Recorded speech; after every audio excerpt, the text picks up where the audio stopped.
Ask any cowboy and they'll tell you, there's nothing like your first time in the pen. It'll make the hair on the back of your neck stand up the first time you crawl down in there with one. I don't really hear anything or hear anyone, just pretty much I can hear my heart beating. A moment of suspense while you work up the nerve to nod that you're ready, and then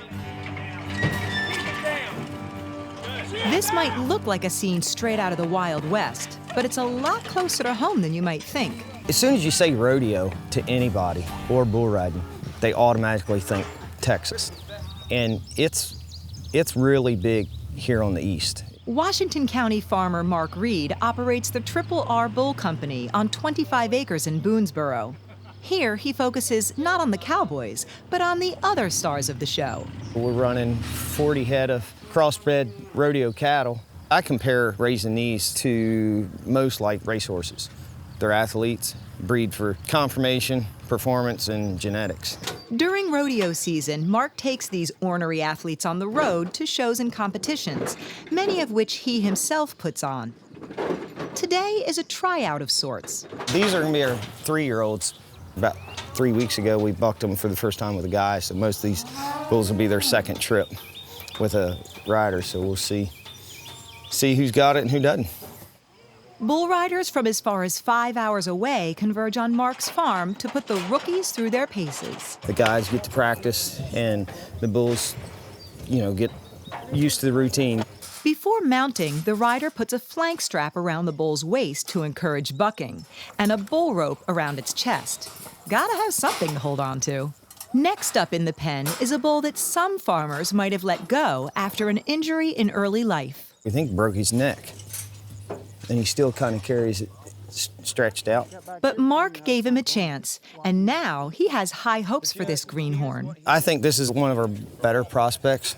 A nod from the rider, the gate swings open, and while everyone else watches the cowboy, Mark watches the bull. We want intensity, kick, and we want him to spin. For a newbie, he looks pretty good. That was a good trip. A lot of kick, a lot of action. Makes you feel good, too, because you gave him a chance. Kind of proud.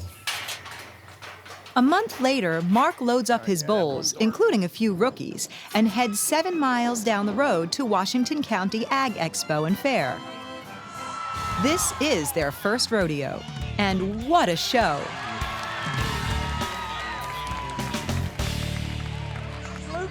The VIPs of the night are, of course, the bull riders. From Mount Airy, Maryland, please welcome our very own Austin, the G-Man, guys, now! But they aren't the only ones being judged. Each ride is judged 1 to 25 points from the bull and the rider. The bulls are scored based on intensity, spin, and kick. For the riders, it's all about control.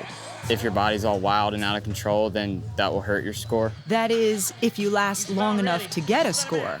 There's a reason it's called the most dangerous 8 seconds in sports. Bye-bye. You ride for 8 seconds. If you are 7-9 when the judges watch, that's a 0. You get no score. If you go over that, you don't get any extra points. And risk is a part of the game. Please make welcome our champ, Austin Gosnell from Mount Airy, Maryland. Even for the best riders.